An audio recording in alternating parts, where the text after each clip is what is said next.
Vamos pensar um pouco. Qual foi a última vez que as lágrimas vieram? Foi por alegria, tristeza ou talvez frustração? Chorar é uma das coisas mais humanas que existem, né? Mas o que realmente está rolando por trás das lágrimas? Hoje a gente vai mergulhar fundo na ciência surpreendente por trás do choro.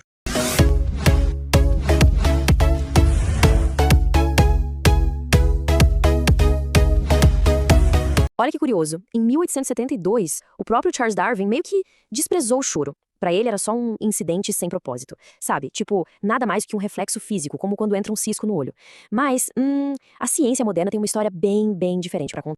E se essa explosão de emoção for, na verdade, uma das ferramentas mais sofisticadas que o nosso corpo tem? Pois é, acontece que é exatamente isso. Vamos entender como? Pra gente entender por que choramos, primeiro a gente precisa dar um passo atrás e entender o quê. O que é, afinal de contas, uma lágrima?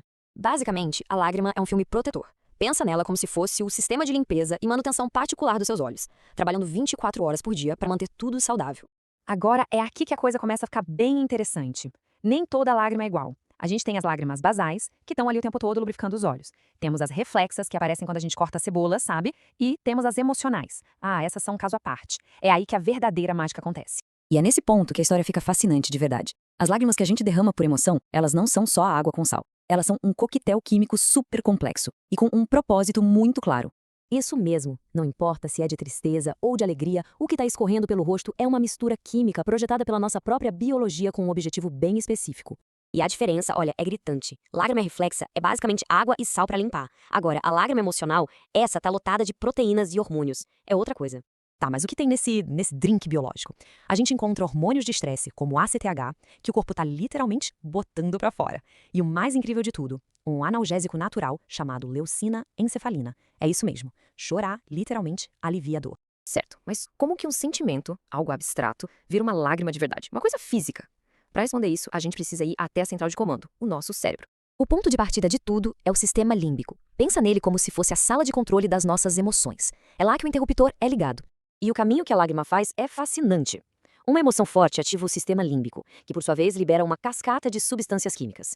Esse sinal viaja pelo sistema nervoso e chega até as glândulas lacrimais, dando a ordem liberar as lágrimas. É um processo neurobiológico direto super poderoso. E tudo isso nos leva àquela sensação de alívio que a gente sente depois de um bom choro. Não é coisa da nossa cabeça, não. É o corpo literalmente apertando um botão de reset. O psiquiatra Henry Maudsley resumiu isso de um jeito perfeito. Segurar a emoção tem um custo físico, real. O choro, nesse caso, funciona como uma válvula de escape que é essencial. Então, o que a gente ganha com isso? Bom, ao chorar, nosso corpo se livra de um monte de química de estresse, libera seus próprios analgésicos e, o mais importante, ele restaura o nosso equilíbrio interno. É quase um processo de autocuidado biológico. Simplificando, chorar é uma limpeza fisiológica. É o jeito do corpo se livrar daquela bagagem química do estresse e voltar para um estado de calma. E isso não é só uma sensação, viu? Um estudo lá da Universidade de Minnesota descobriu que impressionantes 88% das pessoas relatam que se sentem melhor depois de chorar. É uma resposta biológica que é praticamente universal. Até agora, a gente viu o que o choro faz por dentro da gente.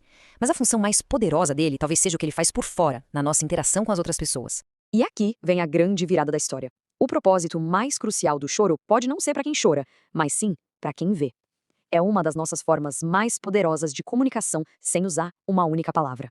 Lembra daquelas proteínas extras que a gente falou? Então, elas fazem mais do que carregar hormônios. Elas deixam as lágrimas mais grossas, mais viscosas, e isso faz com que elas desçam mais devagar pelo nosso rosto. E por que isso é importante? Porque isso transforma as lágrimas num sinal visual impossível de ignorar. Não é um defeito de fábrica, sabe? É uma ferramenta de comunicação que a evolução nos deu. O choro é um sinal de vulnerabilidade que é quase impossível de fingir. É um pedido de ajuda que, instintivamente, gera empatia nos outros. Os psicólogos chamam isso de comportamento de apego, e é uma peça fundamental para a gente fortalecer os nossos laços com as pessoas. E isso nos leva a um ponto final bem surpreendente. Muitos animais produzem lágrimas, sim, mas para lubrificar os olhos. Agora, chorar por causa de uma emoção? Isso parece que é uma coisa exclusivamente nossa. É parte do que nos define como seres humanos. O que nos deixa com uma última pergunta para a gente refletir. Se a biologia inteira nos mostra que chorar é uma ferramenta poderosa para a cura e para a conexão, por que será que a nossa cultura tantas vezes vê isso como um sinal de fraqueza e não de força? Fica aí a reflexão.